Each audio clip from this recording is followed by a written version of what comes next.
Papuri ni Krishna kay Haring Janaka.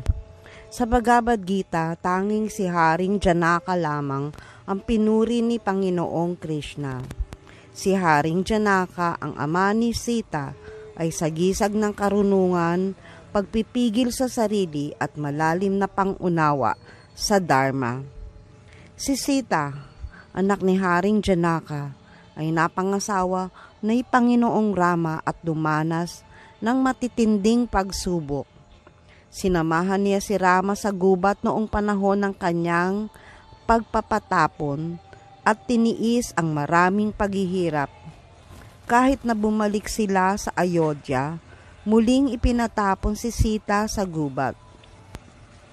Bagamat lumaki siya sa ilalim ng pagmamahal at pag-aaruga sa Mithila, patuloy siyang nagdusas sa tahanan ng kanyang asawa.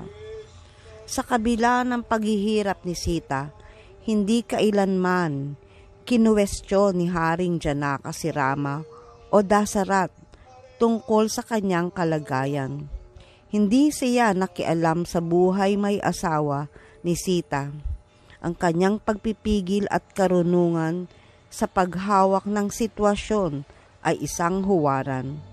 Naiintindihan niya ang kahalagahan ng hindi panghihimasok sa buhay ng kanyang anak, kaya't pinatili niya ang marangal na distansya. Hindi natin dapat ipilit ang ating sarili sa buhay ng iba, lalo na sa pamilya ng ating mga anak. Ang labis na panghihimasok ay maaring magdulot ng higit pang komplikasyon at hindi pagkakaunawaan. Hindi kinwestiyon ni Haring Janaka sina Rama o Dasarat. Ito ay nagpapakita ng kanyang malalim na pangunawa sa Dharma at respeto sa kanilang tahanan. Dahil dito, hinangaan siya ng tahimik ni Panginoong Rama. Bilang Rama, hindi niya direktang pinuri si Janaka, ngunit bilang Krishna, kinikilala at pinupuri niya ito. Pinapakita nito ang kahalagahan ng balansing pakikitungo sa iba ng may karunungan at pagpipigil. Ang sobrang pagiging malapit ay nagdudulot ng mga suliranin. Ang pagpapanatili ng wastong distansya sa mga relasyon ay nakakatulong upang maiwasan ang hindi kinakailangang alitan at mapanatili ang pagkakaisa. Ang patuloy na panghihimasok sa buhay ng iba ay maaring magdulot ng pagkabalisa at ilayo tayo sa ating sariling tungkulin at espiritual na paglalakbay.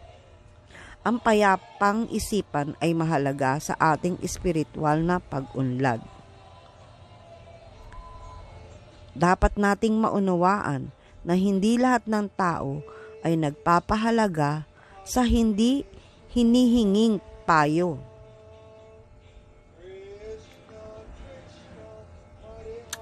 Ang papuri ni Krishna kay Janaka sa Bhagavad Gita ay nagbibigay diin sa kahalagaan ng pamumuhay ayon sa Dharma at pagpipigil sa sarili. Ang halimbawa ni Janaka ay nagtuturo sa atin kung paano mapanatili ang panloob na kapayapaan at maayos na relasyon sa pamamagitan ng balanse at hindi mapanghimasok na pananaw sa buhay. Haribo.